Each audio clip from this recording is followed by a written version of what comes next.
Some Russians cheered when, on Thursday, it seemed a Russian drone from the elite Rubicon group had struck an irreplaceable Ukrainian Air Force Lockheed Martin F-16 fighter on the ground at an airbase near Kropyvnytskyi in Kirovohrad Oblast, in central Ukraine, 200 kilometers front the front line.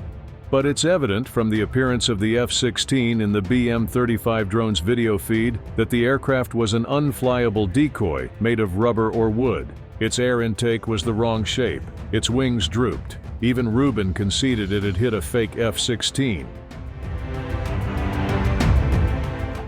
The bad news for the Ukrainian Air Force is that, thanks to improvements to airframes and communications, Rubicon's first-person view drones such as that BM-35 are reaching deeper and deeper into Ukraine and threatening more Ukrainian airfields and the precious aircraft they shelter.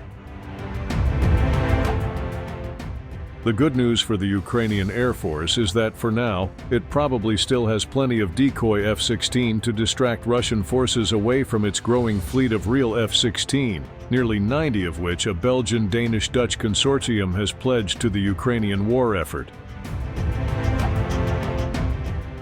For a couple of years now, Ukraine has enjoyed an edge in unmanned deep strikes.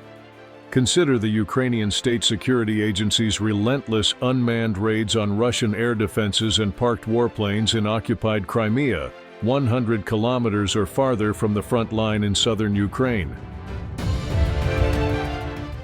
Last year, the SBU hit no fewer than 15 Russian aircraft in Crimea, but the Russians are catching up. Late last year, Rubicon released footage depicting drone strikes on high-value targets as far as 200 kilometers behind the front line.